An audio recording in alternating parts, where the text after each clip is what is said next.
បាទខ្ញុំសូមគោរពជំរាបសួរសម្ដេចទ្រង់អាយដាមលោកជំទាវលោកអ្នកអង្គញាអ្នកអង្គញាអស់លោកស្រីព្រមទាំងបងប្អូនប្រជាពលរដ្ឋទាំងអស់ជាទីគោរពរាប់អានបាទដូចជាយើងបានដឹងទាំងអស់គ្នាហើយប្រហែលថ្ងៃចុងក្រោយនេះរដ្ឋាភិបាលថៃចាប់តាំងពីថ្នាក់រដ្ឋមន្ត្រីរហូតដល់នាយករដ្ឋមន្ត្រីបាននិយាយលៀបពណ៌មូលបង្កាច់ទម្លាក់កំហុសមកលើប្រទេសកម្ពុជាច្រើនពេកហើយដូច្នេះថ្ងៃនេះក្នុងនាមអ្នកនាំពាក្យរាជរដ្ឋាភិបាលកម្ពុជាខ្ញុំសូមឆ្លើយតបយ៉ាងម៉ឺងម៉ាត់ចំពោះរដ្ឋាភិបាលថៃដែលតែងតែបង្វែររឿងអាក្រក់របស់ខ្លួនមកឲ្យកម្ពុជាក្នុងចេតនាអាក្រក់ធ្វើឲ្យប៉ះពាល់ដល់កិត្តិយសសេចក្តីថ្លៃថ្នូររបស់រាជរដ្ឋាភិបាលកម្ពុជារបស់ថ្នាក់ដឹកនាំក៏ដូចជាប្រជាពលរដ្ឋខ្មែរអញ្ចឹងខ្ញុំក្នុងនាមអ្នកនាំពាក្យរាជរដ្ឋាភិបាលមានកាតព្វកិច្ចឆ្លើយតបដើម្បីការពារកិត្តិយសរបស់រាជរដ្ឋាភិបាលថ្នាក់ដឹកនាំនិងប្រជាពលរដ្ឋខ្មែរគ្រប់គ្នាទី1ដោយបងប្អូនយើងបានជ្រាបស្រាប់ម្សិលមិញនេះបាទនាយករដ្ឋមន្ត្រីថៃលោកជំទាវផែថងឋានស៊ីណាវ៉ាត្រាចេញមកប្រកាសក្តែងជាសាធារណៈចោទប្រកាន់លៀបពណ៌ប្រទេសកម្ពុជាពាក់ព័ន្ធទៅនឹងអក្រិតកម្មតាមបណ្ដាញអ៊ីនធឺណិតដោយចាត់ទុកថាប្រទេសកម្ពុជានឹងជាមជ្ឈមណ្ឌលធំនៃអក្រិតកម្មមួយនៅក្នុងពិភពលោកខណៈដែលប្រទេសរបស់ខ្លួនកំពុងតែកើតមានរឿងអាស្រូវនេះក្តៅកគុកអត់និយាយតែបង្វែរមកកម្ពុជាមុននឹងឆ្លើយតបចំណុចនេះខ្ញុំសូមបញ្ជាក់ជូនសាធារណមតិជាតិនិងអន្តរជាតិឲ្យបានជ្រាបប្រទេសកម្ពុជាយើងអត់ដែលបដិសេធថាអត់មានបញ្ហា scam online ការឆក់បោកតាមអនឡាញហ្នឹងទេយើងអត់ដែលបដិសេធទេយើងទទួលស្គាល់ថាប្រទេសយើងត្រូវបានក្រុមបណ្ដាញអ្នកប្រព្រឹត្ត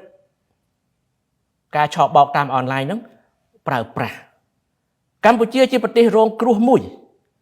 ក្នុងចំណោមប្រទេសរងគ្រោះជាច្រើននៅក្នុងជុំវិញតំបន់យើងនេះក្នុងហ្នឹងក៏មានប្រទេសថៃដែរបាទអញ្ចឹងយើងដឹងទាំងអស់គ្នាថា scam online នេះវាជាបញ្ហាស្មុគស្មាញពីព្រោះគេប្រើអ៊ីនធឺណិត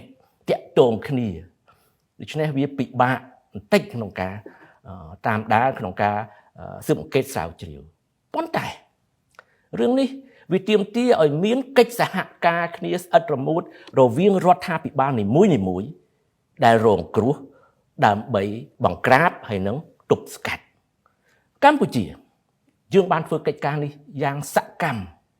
និងយកចិត្តទុកដាក់បំផុតហើយបានសម្រេចលទ្ធផលយ៉ាងច្រើនសូមជម្រាបជូនថាកម្ពុជាមានឆន្ទៈនយោបាយមោះមុតនៅក្នុងការប្រយុទ្ធប្រឆាំងបណ្ដាញអក្រិតកម្មឆក់បោកតាមអនឡាញនេះជាក់ស្ដែងយើងមានសម្ដេចមហាបវរធិបតីនាយករដ្ឋមន្ត្រីបាទគឺជាប្រធាន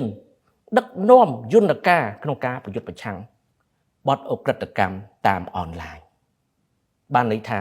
ថ្នាក់ដឹកនាំកម្ពុជាខ្ពស់បំផុតជាអ្នកដឹកនាំចាត់ចែងបញ្ជាសឲ្យឃើញថារាជរដ្ឋាភិបាលយើងយកចិត្តទុកដាក់ខ្លាំងណាស់រឿងនេះហើយខ្ញុំសូមបញ្ជាក់ជូនសាធារណមតិជាពិសេសប្រទេសថៃថានាយករដ្ឋមន្ត្រីកម្ពុជាដែលដឹកនាំកិច្ចការនេះគឺជានាយករដ្ឋមន្ត្រីដែលមានអំណាចពេញលេញ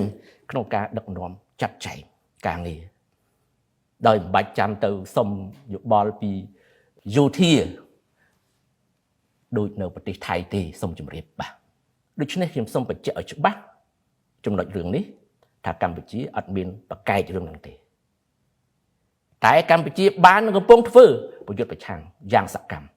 ណាបណ្ដាញឆក់បោកតាមអនឡាញនេះឲ្យច្បាស់ត្រង់ហ្នឹងប៉ុន្តែអ្វីដែលខ្ញុំចង់តវ៉ាជាមួយរដ្ឋាភិបាលថៃយ៉ាងម៉ឺងម៉ាត់នៅពេលនេះគឺនៅត្រង់ថារដ្ឋាភិបាលថៃ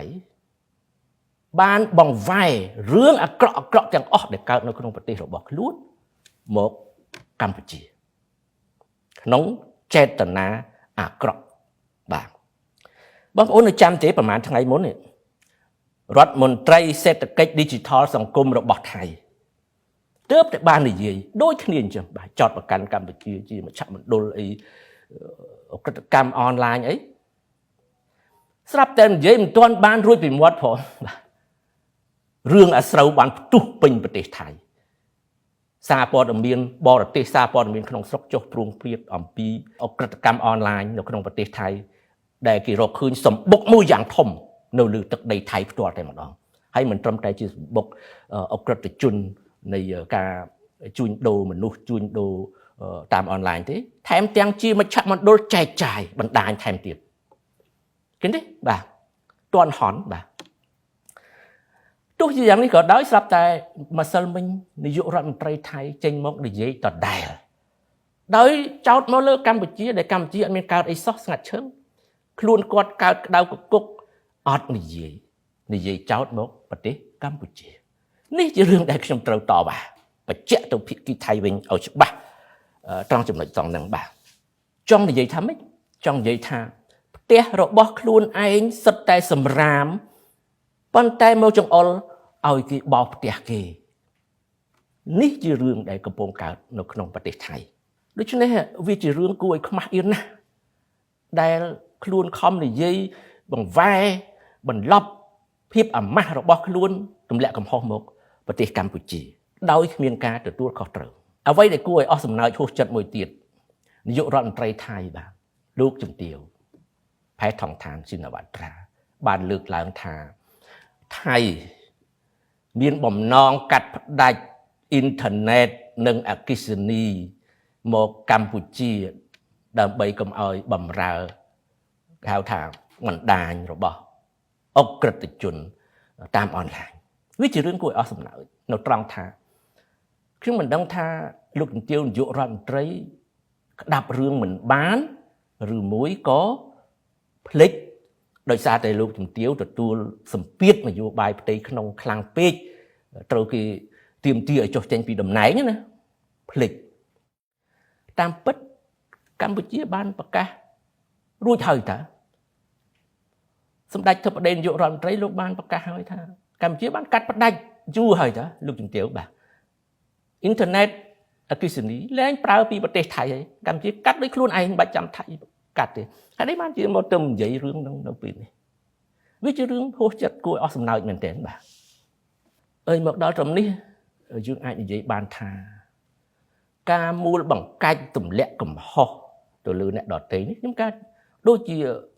ដ្ឋាភិបាលនិងយោធាថៃមានជំនាញខ្លាំងមែនទែនរឿងហ្នឹងបាទគឺតែងតែធ្វើអញ្ចឹងរហូតជាក់ស្ដែងឥឡូវខ្ញុំវិលទៅរឿងព្រំដែនបាទដែលកំពុងតែតានតឹងប្រឈមមុខដាក់គ្នាមកដល់សប្តាហ៍ថ្ងៃនេះដោយសារអ្នកណាគេភិក្ខីថៃគឺជាអ្នកបង្ករឿងដោយបានចូលមកបាញ់កងទ័ពខ្មែរម្នាក់ឲ្យស្លាប់នៅក្នុងលីនដ្ឋានក្នុងបូរណភាពទឹកដីរបស់ខ្លួនឃើញទេដូច្នេះបន្ទាប់ពីក្រសួងការបរទេសកម្ពុជាបានកំណត់ទូតតវ៉ាយ៉ាងខ្លាំងទាមទារឲ្យមានការស៊ើបអង្កេតនាំយកជនដៃដល់ទៅផ្ដន្ទាទោសតាមច្បាប់ថៃអត់អើពើទេបែរទៅជាបង្កើតស្ថានភាពថ្មីទៅបិទព្រំដែនជាឯកតោភាគីតាមទំនឹងចិត្តណាដល់ពេលកម្ពុជាចាត់វិធានការតបវិញណាខ្លួនបើកម៉ោង8កម្ពុជាបើកម៉ោង9ខាតខ្លួនឯងបន្ទាប់មកទៀតកម្ពុជាបានចាត់វិធានការបិទគប់ការនាំបន្លែផ្លែឈើចូលមកកម្ពុជាខាតខ្លួនឯងប្រជាជនអ្នកដាំបន្លែផ្លែឈើសល់បោះចោលធ្វើឲ្យពួកគាត់ខឹងសម្បាហើយក៏ចេះតែលងខ្លួនបាទមិនដឹងថាត្រូវធ្វើម៉េចចង់បកក្រោយវិញប៉ុន្តែទាញកម្ពុជាឲ្យចូលរួមដោះស្រាយតាមរយៈការចរចានេះគឺជាកលល្បិចខ្លួនឯងអ្នកបង្កទាញកម្ពុជាថាឲ្យចរចាគ្នាដើម្បីបើកព្រំដែនឡើងវិញកម្ពុជាអត់ព្រមថ្នាក់ដឹកនាំយើងអត់ព្រមជាដាច់ខាតអញ្ចឹងថៃរដ្ឋាភិបាលនិងយោធាថៃហាក់បីដូចជាកំពុងនៅក្នុងស្ថានភាព ជ្រុលក្បាលកពើទៅមុខខាតថយក្រោយមិនរួចហើយឥឡូវមើលបញ្ហាព្រំដែនយើងដែលកំពុងតានតឹងឡើងជាលំដាប់ដោយសារថៃជ្រុលក្បាលកពើមិនដឹងធ្វើអីចេះតែបន្តរុលបន្តិចធ្វើអញ្ចេះបន្តិចធ្វើចុះតាមទំនឹងចិត្តបន្តិចប្រកាសបិទព្រំដែនទៀតបាទជំរាបថ្នាក់ដឹកនាំរបស់យើងបានបញ្ជាក់រួចហើយថាកម្ពុជារងចាំកំដរថៃគ្រប់ស្នៀតយើងអត់ធ្វើមុនទេរឿងបិទព្រំដែននេះបាទប៉ុន្តែយើងអាចកំដរថៃបាននេះជាជំហររបស់ទាំងសម្ដេចតេជោហ៊ុនសែនទាំងសម្ដេចធិបតីនាយករដ្ឋមន្ត្រីបានបញ្ជាក់ឲ្យខ្ញុំគ្រាន់តែបញ្ជាក់ឡើងវិញប្រាប់បងប្អូនជនរួមជាតិក៏ដូចជាប្រាប់ទៅភាគីថៃឲ្យបានយល់បាទអំពីរឿងនេះហើយគេចោទកម្ពុជាយើងគួរឲ្យអស់សំណើចបាទយកលេសដើម្បីធ្វើឲ្យមានភាពតានតឹងព្រំដែនគេថាកម្ពុជាយើងឈ្លានពានទឹកដីគេរំលោភបំពានបង្រាយទាហានអីគ្រប់បែបយ៉ាងចូលប្រមាណគីឡូម៉ែត្រអីទៅក្នុងទឹកដីរបស់គេហូរហែចង់អស់សំណើចនិយាយទៅគេថាដីនឹងជារបស់គេអីប៉ុន្តែដល់ពេលយើងបបួលទៅតុលាការយុត្តិធម៌អន្តរជាតិអត់ហ៊ានជាបើអ្នកច្បាស់អញ្ចឹងយកភ័ស្តុតាងទាំងអស់ទាំងទៅដាក់ឲ្យតុលាការទៅវាមិនស្រួលចប់ដោយសន្តិវិធីដោយសន្តិភាពមិនចាំបាច់នៅរោរឿងគេឲ្យព្រមទៅតុលាការឲ្យអួតថាគេនឹងចូលទឹកដីរបស់ខ្លួនអីប្រមាណគីឡូអីសពបែបយ៉ាងទាំងអស់បាទវាជារឿងគួរឲ្យអស់សំណើចហួសចិត្តបាទអញ្ចឹងខ្ញុំសូមអំពាវនាវម្ដងទៀតភាគីថៃឲ្យមានសេចក្តីក្លាហាននាំយករឿងនឹងទៅតុលាការយុត្តិធម៌អន្តរជាតិបើសិនជាអ្នកចោទថាកម្ពុជារំលោភបំពានទឹកដីរបស់អ្នកនោះបាទអញ្ចឹងហើយបានជាចេះតែបង្ករឿងបាទបង្ករឿងគ្រប់យ៉ាងគំរាមផ្ដាច់ភ្លើងផ្ដាច់អ៊ីនធឺណិតអីសពគ្រប់ហើយបើមើលទៅសភាពការខ្លួននៅពេលដែលខ្លួនទៅណាមិនរួចទាល់ច្រកទៅបង្កើតសភាពការមួយទៀតជាហោហែផឹងគោវាយរទេសភាសាខ្មែររបស់យើងណាគឺដូចចរិតបែបកូនក្មេងខ្ញុំនិយាយឲ្យត្រង់ទៅបាទហើយចុងក្រោយនេះកម្ពុជាបានសម្រេចមួយទៀតគឺឈប់នាំប្រេងឥន្ធនៈនិងឧស្ម័នពីប្រទេសថៃក្រោយពីពួកអស់លោកបានគម្រាមប្រមាថប្រជាពលរដ្ឋខ្មែរយើងប្រទេសកម្ពុជាយើងថាបើសិនជាកាត់តែប្រេងចេញកម្ពុជានឹងដាច់ខ្យល់ប៉ុន្តែខ្ញុំសូមជម្រាបណាកម្ពុជាក្នុងសករាជតេជោធិបតីមិនស្ថិតនៅក្រោមគំនាបរបស់បរទេសណាទេយើងអាចរស់នៅដោយរឹងប៉ឹងដោយខ្លួនឯងបាទអញ្ចឹងថៃសូមអ្នកកុំយល់ច្រឡំឲ្យសោះបាទហើយប្រកែណាស់រឿងបង្វែរស្ថានភាពយប់មិញខ្ញុំអានកសែតថៃឃើញគេយកអារឿងប្រេងហ្នឹងកម្ពុជាផ្ដាច់នាំចូលប្រេងឥន្ធនៈនិងឧស្ម័នហ្នឹងទៅជាកលៃថាមកពីថ្នាក់ដឹកនាំយើងនឹងដើម្បីចង់បានប្រយោជន៍ក្រុមហ៊ុនប្រេងក្នុងស្រុកអីហូហែឃើញនេះបងប្អូនយើងចេះរនឹកឃើញខ្លួនឯងជាអ្នកបង្កគំរាមប្រមាថគេដល់ពេលគេចាត់វិធានការទៅវិញស្រាប់តែកលៃទៅរឿងផ្សេងកម្ពុជាសូមជម្រាបមានក្រុមហ៊ុនប្រេងច្រើនបរទេសមានតូតាល់កាល់តិចអីប៉ុណ្ណានៃគ្រប់ទីកន្លែងតបមកមានក្រុមហ៊ុនក្នុងស្រុកគេប្រកបរបររកទទួលទានខាងប្រេងណាតេឡាសូគីមិចហើយច្រើនទៀតច្រើនក្រុមហ៊ុនប្រេងអញ្ចឹងយើងអត់មានខ្វះទេហើយកុំចេះតែកលៃបាទប្រកែកលៃមែនទេខ្ញុំស្ងោចបាទហើយសារព័ត៌មានទៀតសោតអត់មានវិជ្ជាជីវៈទេបាទចេះយករឿងអញ្ចឹងទៅផ្សព្វផ្សាយហើយចុងក្រោយនេះបើមើលមែនទេទៅគឺចប់បាទសារព័ត៌មាននៅថៃអញ្ចឹងបងប្អូនយើងដែលចូលចិត្តតាមដានបងប្អូនអ្នកសារព័ត៌មានក្តីតាមដានសារព័ត៌មានថៃប្រយ័ត្នបំពុលគេបំពុលមើលចោះប៉ុន្តែកុំឲ្យជឿឲ្យសោះចាំងមើលព័ត៌មានផ្លូវការចាំជឿបាទអញ្ចឹងខ្ញុំសូមសរុបមកវិញថាភាពពឹសពុលចរិតខូចរបស់រដ្ឋាភិបាលហើយនឹងកងទ័ពថៃគឺបានស្ដែងឡើងយ៉ាងច្បាស់មែនទែនណាច្បាស់មុនដំបូងរុញរឿងព្រំដែនឲ្យតែមានចំនួនផ្ទៃក្នុងរបស់ខ្លួនក្នុងការដណ្ដើមអំណាចរវាងរដ្ឋាភិបាលនិងយោធាថៃតែងតែ រុញមកព្រំដែនកម្ពុជាយកកម្ពុជាជាចំណាប់ខ្មាំងដើម្បីដោះស្រាយបញ្ហាផ្ទៃក្នុងរបស់ខ្លួនដើម្បីមានលេសចោលថាអូរដ្ឋាភិបាលគ្រប់គ្រងបូរណភាពទឹកដីមិនបានចឹងទៅយោធាត្រូវតែធ្វើរដ្ឋប្រហារដណ្ដើមអំណាចអីឡាក់នោះឡាក់នេះជាទម្លាប់យូរហើយបាទដែលតែងតែកើតមានចំនួនលើកមុនរឿងព្រះវិហារដូចគ្នាបាទឥឡូវកើតឡើងដដែលទៀតបង្ករឿងហើយរុញមកឲ្យកម្ពុជាជាអ្នកចូលរួមពាក់ព័ន្ធនិយាយទៅយើងរងគ្រោះមែនទែនបាទដោយសារតែចរិតលក្ខណៈរបស់រដ្ឋាភិបាលហើយនឹងយោធាថៃដែលបាននឹងកំពុងធ្វើរឿង scam online ដែលខ្ញុំលើកមិញរឿងដល់ខ្លួនឯងយ៉ាងអាម៉ាស់កើតពេញបន្ទុករុញមកកម្ពុជាអត់ខ្ចីនិយាយមួយម៉ាត់រឿងក្នុងប្រទេសថៃបែរជារុញមកកម្ពុជាស្ងាត់ឈឹងអត់មានអីផងបាទឃើញទេឥឡូវបន្ទាប់ពីហ្នឹងចូលដល់រឿងមួយទៀតដែលបង្ហាញថាចរិតរបស់មន្ត្រីថៃហើយនឹងយោធាគឺជាចរិតកូនក្មេងចរិតបង្ករឿងឥឡូវគេនិយាយអំពីពាក្យបណ្ដឹងបងប្អូនយើងគួរឲ្យអស់សំណើចបាទពាក្យបណ្ដឹងទី1មានពាក្យបណ្ដឹងអំពីរឿងថតសម្លេងសន្ទនាអីដែលយើងបែកធ្លាយថ្ងៃមុនបាទដល់ពេលគេសួរថាបណ្ដឹងហ្នឹងមិនដើម្បីអីដើម្បីការពារនាយករដ្ឋមន្ត្រីតែអត់មានគោលបំណងចង់ផ្ដន់កាត់ទោសសម្ដេចហ៊ុនសែនអីផងឃើញទេធ្វើឲ្យមានសម្លេងរួចហើយអត់បានការអីផងប៉ុន្តែបង្កើតរឿងវាបង្ហាញពីចរិតបង្កើតរឿង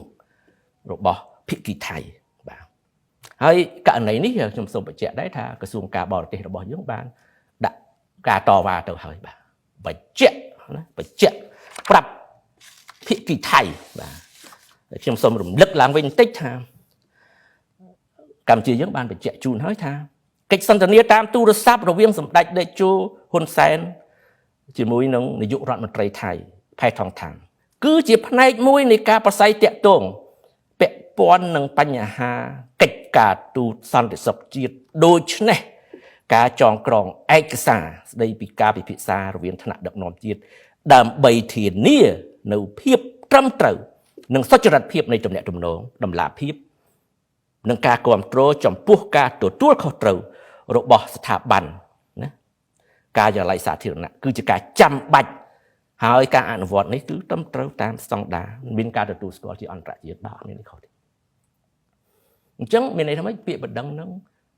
វាគ្រាន់តែធ្វើឲ្យមានសម្លេងណាដើម្បីរឿងគេធ្វើឲ្យតែមានណាបាទប៉ុណ្ណឹងទី2គេនាំគ្នានិយាយទៀតណាវាគួរអស់សំណើចករណីលឹមកំយ៉ាបងប្អូនយើងនៅចាំបាទឃាតកម្មកើតឡើងនៅលើទឹកដីរបស់ខ្លួនពាក្យបណ្ដឹងនេះមើលទៅឈួតលីលាមែនទេបាទអត់មានអីទាំងអស់ឃាតកម្មកើតនៅលើទឹកដីរបស់ខ្លួនមិនអាចចាត់ចែងបានហើយមកបន្ទោសភ្ជាប់ទាញសម្ដេចតេជោទៅភ្ជាប់ទៀតបាទកម្ពុជាជនដៃដល់គឺជាជនជាតិថៃហើយរត់មកកម្ពុជាបានសហការចាប់បញ្ជូនត្រឡប់ទៅវិញនេះបង្ហាញឲ្យឃើញថាម៉េចបង្ហាញឃើញថាកម្ពុជាបានសហការយ៉ាងពេញលេញហើយប្រកបដោយភាពស្មោះត្រង់ហើយនឹងស្មោះសរតម្លាភាពអត់ខ្លាចបើសិនជាកម្ពុជានៅពីក្រោយឃាតកម្មហ្នឹងវាមិនដែលមានអ្នកណាចាប់បញ្ជូនជនដៃដល់ទៅឲ្យថៃវិញទេគិតតែប៉ុណ្្នឹងក៏យល់ដែរបាទដូច្នេះពាក្យបណ្ដឹងទាំងអស់នេះបើយើងសរុបទៅវាគ្រាន់តែធ្វើឲ្យមានសម្លេងបែបមនុស្សខូចធ្វើម៉េចកូនក្មេងខឹងគេធ្វើអីគេមិនបានអីក៏ជាមរាយគេនិយាយអស់បាទនេះជាចរិតដែលគួរឲ្យសោកស្ដាយជំរឿបាទសម្រាប់អ្នកនយោបាយថៃកងទ័ពថៃអញ្ចឹងបើយើងសរុបមកវិញគ្រប់រឿងទាំងអស់ដែលកើតឡើងទាំងបាល់ម៉ានគឺថៃជាអ្នកបង្កហេតុបាទខ្ញុំស្នើឲ្យរដ្ឋាភិបាលថៃលោកជំទាវនាយករដ្ឋមន្ត្រីឬក៏អ្នកនយោបាយពិនិត្យឡើងវិញចំណុចនេះ ពិនិត្យថាប្រទេសរបស់អស់លោកអ្នកមិនមែនមានរឿងតែមួយកម្ពុជាទេណាជំទឹះអញ្ចឹងត្រូវតែពិនិត្យឡើងវិញមួយទៀតបាទគឺខ្ញុំមើលទៅប្រតិកម្មផ្សេងដែលអ្នកនយោបាយថៃធ្វើឡើងខ្វះភាពចាស់ទុំខ្វះការចេះដឹងខ្ញុំសូមគោរពបញ្ញវន្តថៃជាច្រើនដែលលោកមានការចេះដឹងយល់ហើយបាននិយាយប្រាប់ជាសាធារណៈដល់រដ្ឋាភិបាលដល់កងទ័ពដល់អ្នកនយោបាយថៃអំពីការពិតគេអ្នកចេះដឹងមានច្រើនណាស់នៅក្នុងប្រទេសថៃប៉ុន្តែមិនដឹងយ៉ាងម៉េចរដ្ឋាភិបាលធ្វើដូចចរិតកូនក្មេងដូចខ្ញុំនិយាយមិញធ្វើអីមិនបានក៏បានជេរដែរថ្មីឲ្យមានសម្លេងវាជារឿងមួយដែលខ្វះភាពចាស់ទុំខ្លាំងណាស់អញ្ចឹងខ្ញុំសូមផ្ដល់អនុសាសន៍ទៅវិញក្នុងនាមអ្នកនាំពាក្យរាជរដ្ឋាភិបាលឈប់ទៅបាទឈប់ទៅចរិតលក្ខណៈបែបហ្នឹងបាទកែទៅហើយខ្ញុំសូមថាជំនួសឲ្យការប្តឹងផ្ដាល់កម្ពុជាពីករណីដែលខ្ញុំលើកមិញថៃអញ្ញាធរថៃគូយកពេលវេលានេះទៅស៊ើបអង្កេតករណីដែលទាហានរបស់ខ្លួនបាញ់សម្លាប់កងទ័ពខ្មែរម្នាក់កាលពីថ្ងៃ28ខែឧសភា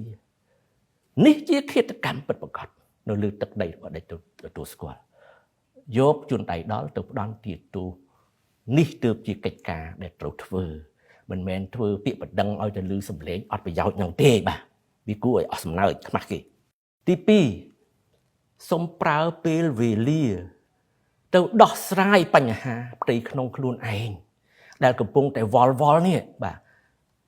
រដ្ឋាភិបាលផ្សេងយោធាផ្សេងគណៈបកនយោបាយច្បុកច្បល់ចេញចូលរដ្ឋាភិបាលមិនដឹងស្អីនោះជាពេលវេលាសំខាន់ដែលត្រូវដោះស្រាយបញ្ហាផ្ទៃក្នុងមិនបានជាចេះតែរុញរោរឿងគេគ្រប់ទិសអញ្ចឹងបាទអញ្ចឹងជាចុងក្រោយនេះខ្ញុំសូមផ្ដាំទៅភាគីថៃថាកម្ពុជាបានសុខហើយកម្ពុជាមានសន្តិភាពក្រោមការដឹកនាំដ៏ត្រឹមត្រូវនិងប្រកបដោយបញ្ញាវាងវៃបទពិសោធន៍យុទ្ធសាស្ត្រគ្រប់ជ្រុងជ្រោយរបស់សម្ដេចតេជោហ៊ុនសែនអតីតនាយករដ្ឋមន្ត្រីក៏ដូចជាសម្ដេចធិបតីហ៊ុនម៉ាណែតនាយករដ្ឋមន្ត្រីបច្ចុប្បន្នយើងកំពុងតែនាំប្រទេសយើងឈានទៅការអភិវឌ្ឍសម្រាប់ចក្ខុវិស័យកម្ពុជាឆ្នាំ2050ក្លាយជាប្រទេសមានចំណូលខ្ពស់កម្ពុជាបានបញ្ជាក់ហើយថាយើងស្រឡាញ់សុខសន្តិភាពយើងចង់បានព្រំដែនសន្តិភាពមិត្តភាពកិច្ចសហប្រតិបត្តិការក្នុងនាមជាអ្នកជិតខាងល្អអញ្ចឹងទុកឲ្យកម្ពុជាបានសុខផងកុំចេះតែរុញបញ្ហាមកឲ្យកម្ពុជាហើយខ្ញុំសូមបញ្ជាក់ជូនមួយទៀតថានៅពេលដែលមានបញ្ហាព្រំដែននេះឃើញស្រាប់ហើយប្រជាពលរដ្ឋខ្មែរទាំងក្នុងនិងក្រៅប្រទេសស្រុះគ្នាណាបាទរួមគ្នាសាមគ្គីជាធ្លុងមួយជាសម្លេងតែមួយក្នុងការគ្រប់គ្រងរាជរដ្ឋាភិបាលនិងកងទ័ពយើងដើម្បីការពារបូរណភាពទឹកដីមិនឲ្យបាត់បង់នេះគឺជាចំណុចខ្លាំងរបស់កម្ពុជាបាទខុសពីប្រទេសថៃដែលបែកបាក់នៅក្នុងស្ថានភាពមួយដ៏លំបាកលំបិនអញ្ចឹងជាថ្មីម្ដងទៀតយកពេលវេលាទៅដោះស្រាយបញ្ហារបស់អ្នកកុំបង្កបញ្ហាដល់អ្នកជិតខាងបាទសូមអរគុណ